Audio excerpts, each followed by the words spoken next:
asalaamaaleykum man la Anta dal leen ak jàmm ci Télé École tey ci suñu rubrique les bonnes actions concrètes pour protéger l'environnement ñu ngi fas yéene waxtaanee lépp ci ba tey ci agriculture beneen rubrique muy agriculture de conservation ba ngeen taaxirloo ñu gën ko yaatal.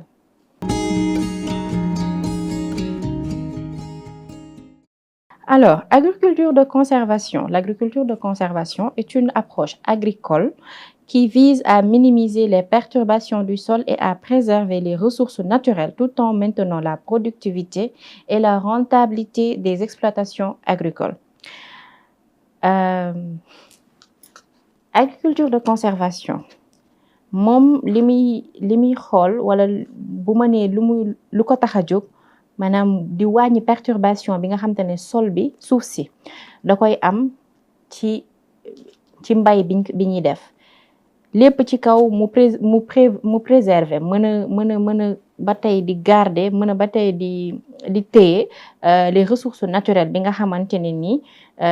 ñu ngi koy def ci mbay bi mais aussi maintenir la productivité et la rentabilité pour exploitation agricole bi. am na quelques principes clés yu nga xamante ne nii boo bëggee une agriculture de conservation da nga koy jëfandikoo wala da nga koy bàyyi complètement benn bi muy la réduction du labour. Alors pour l'agriculture de conservation loolu dafay impliquer à ce que nga wàññi bu baax wala nga bàyyi carrément sax nag labour bi ngay def loolu dina tax dina wàññi bu baax a baax les perturbations bi nga xamante ne ni suuf si da koy am mais aussi am na yeneen méthode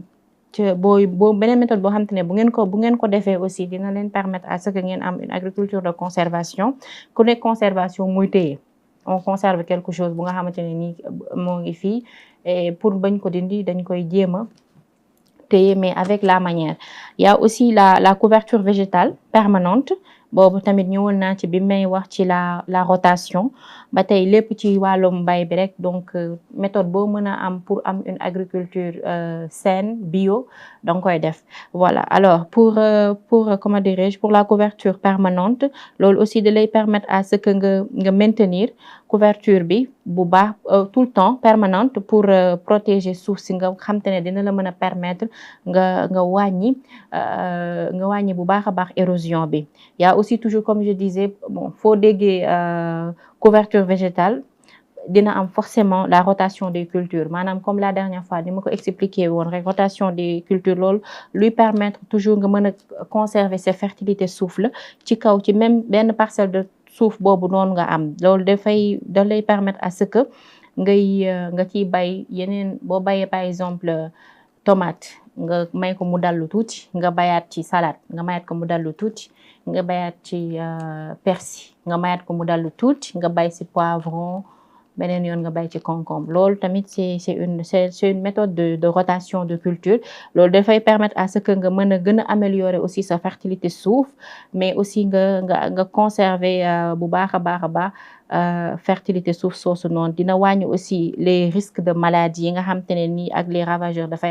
day faral di am ci suuf si ñuy bayee voilà mais aussi nga utiliser pour utiliser méthode de conservation yi nii tamit ci mbay bi da lay permettre il faut que nga mën a bu baax conserver suuf si ci kaw ndox mi ngay fay def ak la préservation de la biodiversité nga gën ko bàyyi xel bu baax a baax di mën a moytu comme la dernière fois je disais pour une agriculture bio parce que lépp c'est relié nga lépp luy chimique lépp luy pesticide nga bañ ko jëfandikoo te comme la dernière fois je l'avais dit pour l'agriculture biologique il y a des méthodes à employer à utiliser yu nga xam te ne da lay permettre aussi nga am une agriculture saine après yow li nga ciy bayee aussi dina nekk lu sain lu nga xamante ne nii nit ñi dinañ ko mën a jëfandikoo donc il y a toujours des moyens yu nga xamante ne nii war nañ ko des moyens naturels yu nga xamante ne war nañ ko mën a jëfandikoo ci suñu mbay ba duñu gaañ suñu suuf mais aussi ba liñ ciy jëlee après dina nekk lu nga xamante ne nii luy jariñ doomu aadama yi la mais aussi dina conserver la biodiversité te loolu yëpp bu weesoo am na loo xamante ne tamit lu am solo la mooy dina gën day aaraale en même temps sunu alam voilà donc par rapport à l'agriculture de conservation bu ñu xoolee dinañu permettre à ce que boo koy def dina la permettre nga wàññi bu baax a baax érosion bi ndax de suuf si bon day le fait que ngay def ngay la couverture végétale loolu di ko employer en permanence dina la permettre aussi nga gën a protéger suuf soosu noonu ngay bayee mais aussi dina améliorer la fertilité du sol comme je disais tout à l'heure dina améliorer la fertilité du sol ci kaw nga wàññi bu baax a baax nutriments yi ak plutôt nga wàññi produits chimiques yi pour gën a mën a bañ a perte ces nutriments yi nga xam te ne suuf si am na ko ba pare dina yokk aussi la matière organique bu suuf si am de façon naturelle voilà donc di économiser ndox bi tamit parce que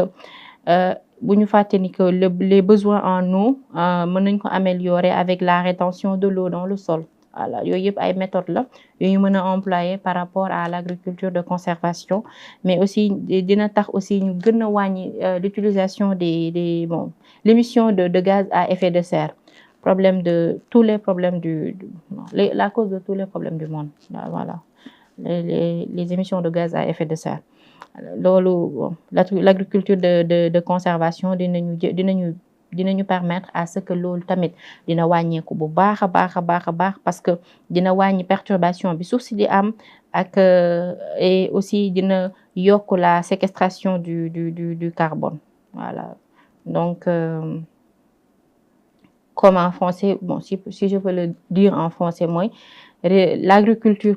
de conservation peut réduire les émissions de gaz à effet de serre en réduisant les perturbations du sol et en augmentant la séquestration du carbone. Voilà, donc on a des méthodes à utiliser par rapport à l'agriculture de façon naturelle et de façon saine